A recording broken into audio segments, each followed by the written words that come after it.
Hey everyone, it's Neil Patel and welcome to another day of SEO Unlocked. Today is very exciting because we're going to start the journey into keyword research. This is one of the most fundamental steps of SEO. And the reason being is keywords is where it all starts. That's how people find you. If you do it right, great. You're not only going to get traffic, but you're going to get sales.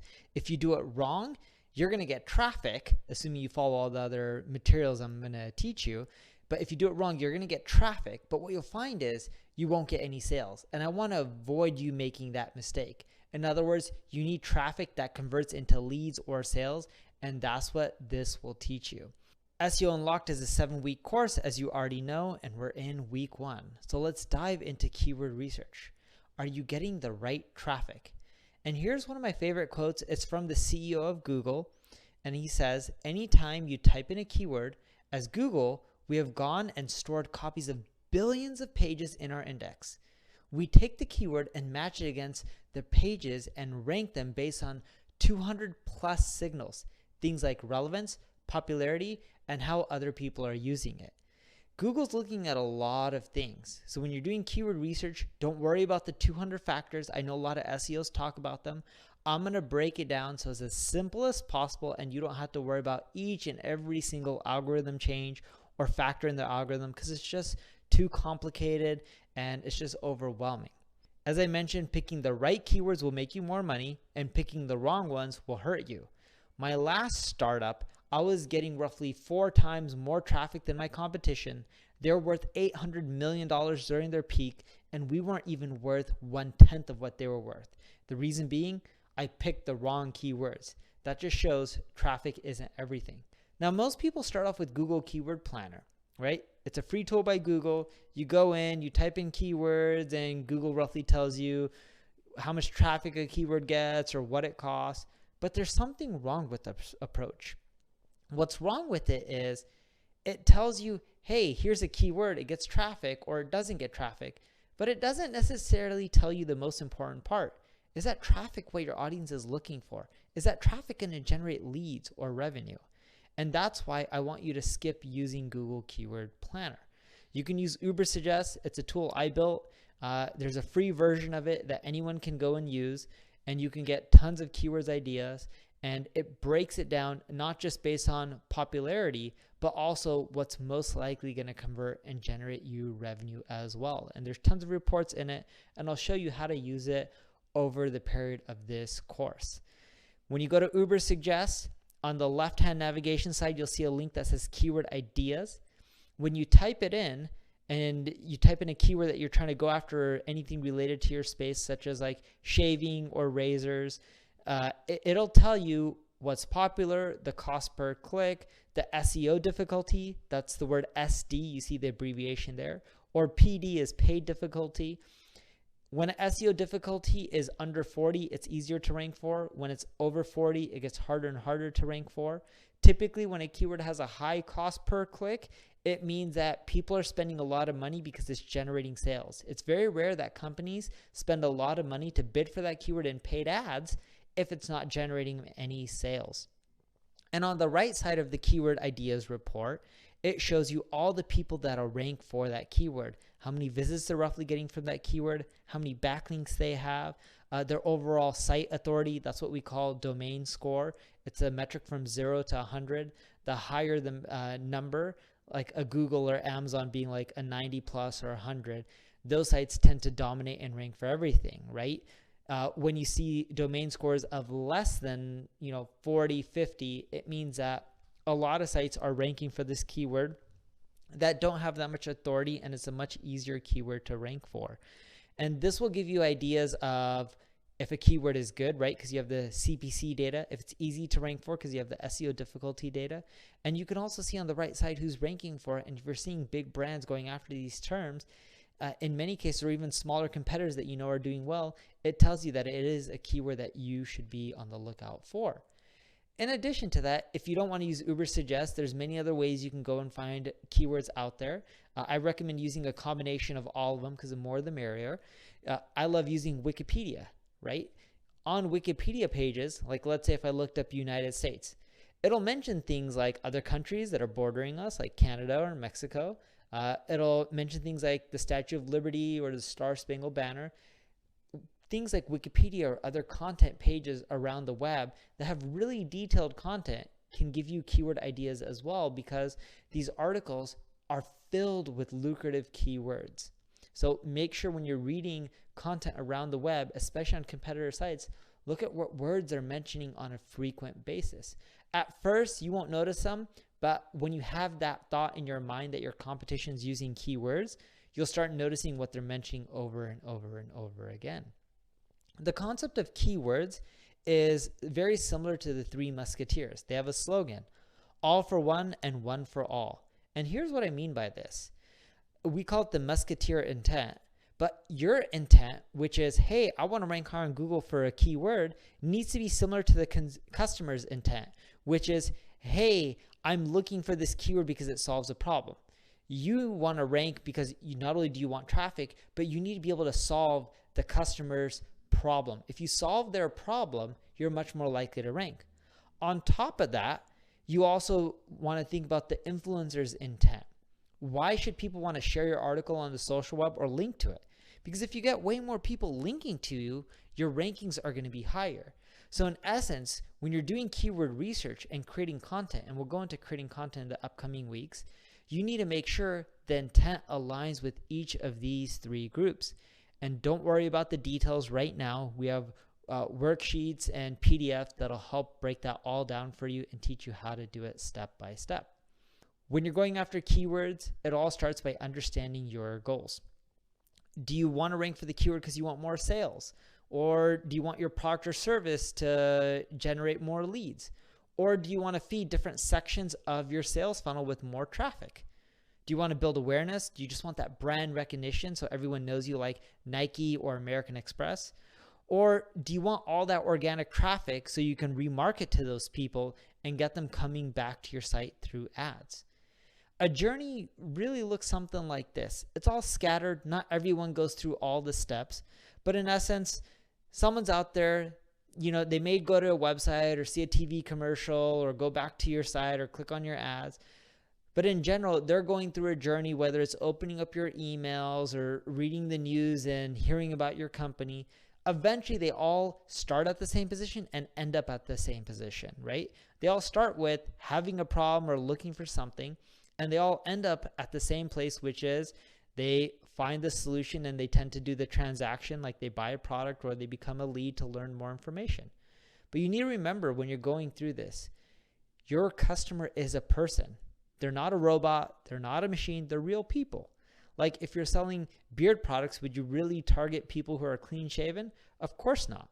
And if you don't understand your customers, you're going to be wasting a lot of time.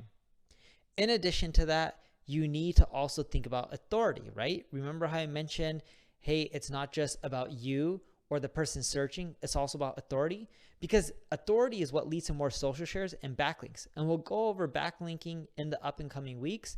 But if you're not getting that authority and going after the right influencers, you're not going to get the links, which means it's going to be harder to rank. There's really 5 steps to keyword success. The first is you need to build your keyword list. Then you need to research your target musketeer. Then you need to understand the keyword metrics. Next, you need to match the customer journey. And of course, last but not least, you need to refine your keyword list. So first, building a keyword list. You go to neilpatel.com/training and you'll be able to download the PDF there. And it breaks down how you can use it and what you need to do step by step. Second, you need to research your target musketeer, right? It's all about researching that individual. So let's take an example, Dollar Shave Club. They're a company that offers shaving products. And their mission is to help guys take care of their minds and bodies so they can be their best selves, right? And they're based in Venice, California, and their whole model was razors and all these things are really expensive. Let's just send them to people on a monthly basis, make it really simple, and make it really affordable. So keeping the Dollar Shave example in mind, there's a few places where you can go to really understand your customer. You can go to places like forums. There's forums on everything. Just Google your keyword plus the word forums. Or it could be, you know, board as well. Some people call them message boards or groups. It's a great place where you can see what problems people are facing and what solutions they're looking for. It's all about understanding people, because understanding them is what will help you lead that visitor into a customer once you get them to your site. Wikipedia, this is a great place to go as well. Depending on what you're looking up, even things like shaving, they have different sections in there like shaving in religion or myths or history. This will all tell you what people are really looking at, because the way people write Wikipedia articles isn't just a Wikipedia article.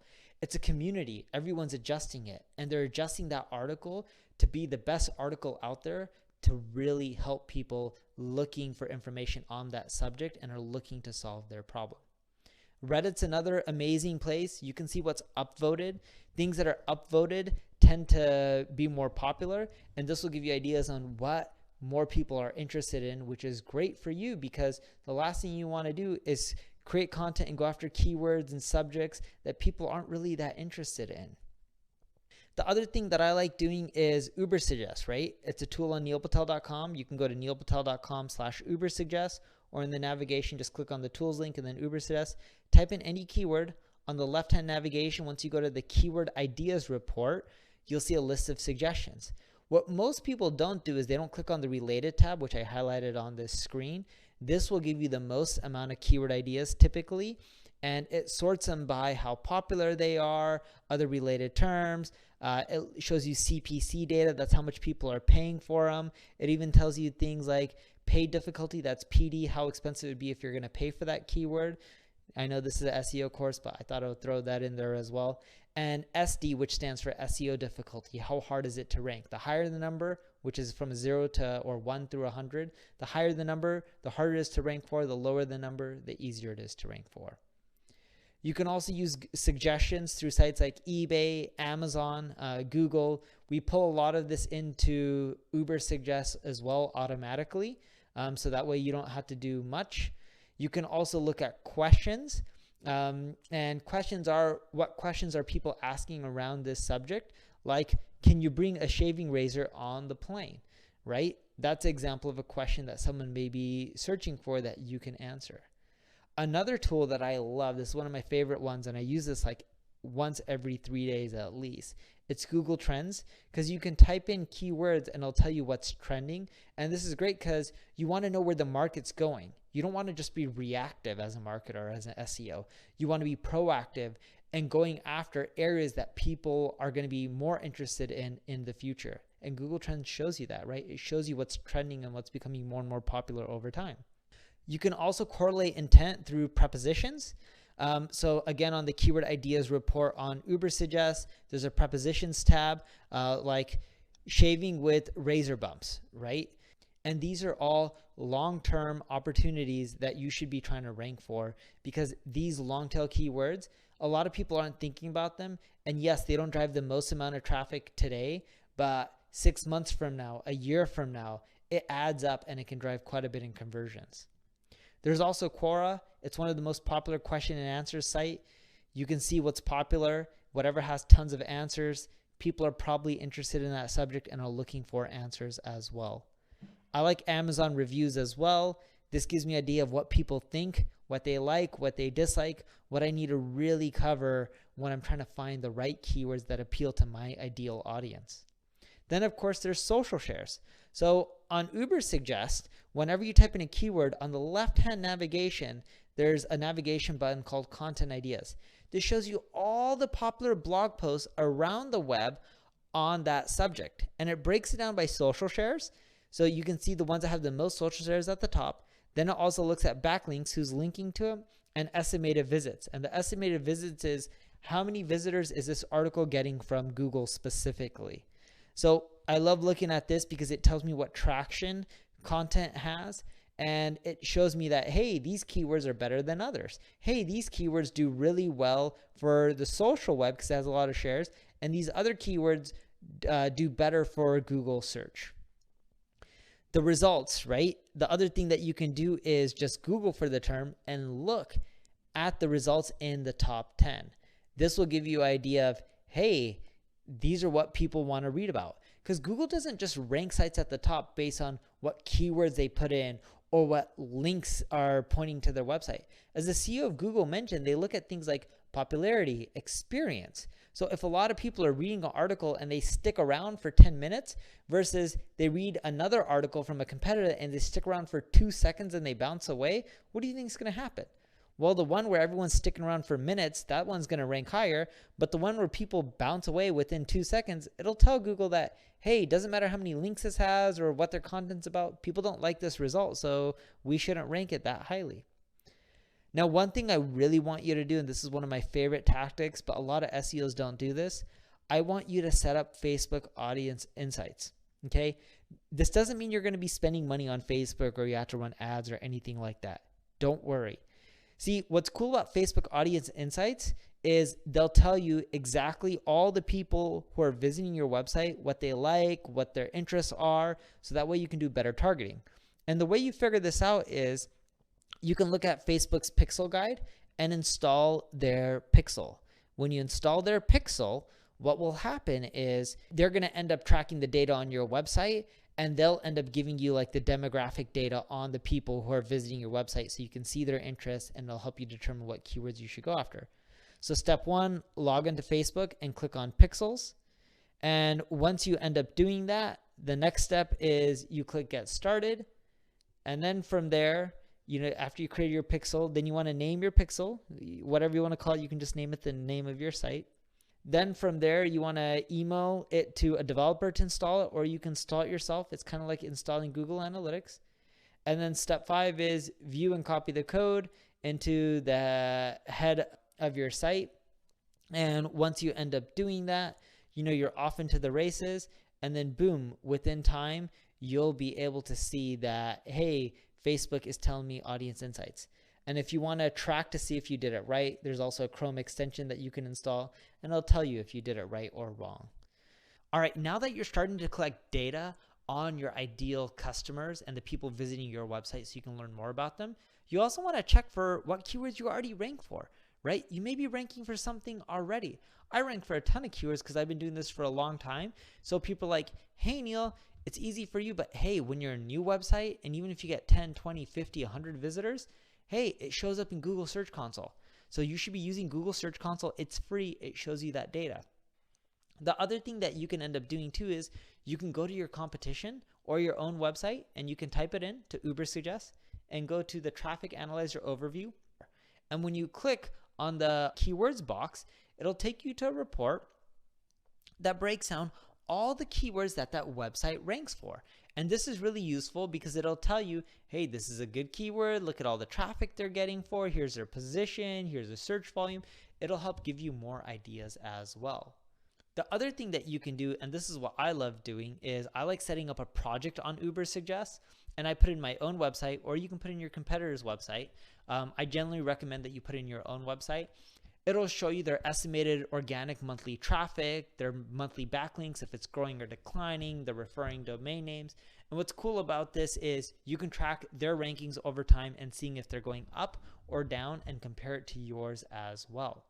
Now, what I want you to do is go back to neilpatel.com/training and download the customer and influencer personas. Remember how we just break down the musketeer profile, right? All for one, one for all. It's about people as well. You're not just trying to please a robot or a server or algorithm. You're trying to please people because that's how you convert visitors into customers. And download this worksheet and go through it. This will help you do keyword research the correct way, and this worksheet breaks it down step by step. It shouldn't take you more than 15 minutes. And once you do that, you'll be then ready for the next lesson. Thank you for attending this week's class. Make sure you go through it. If you have any questions, feel free to ask us. We're here to help you succeed.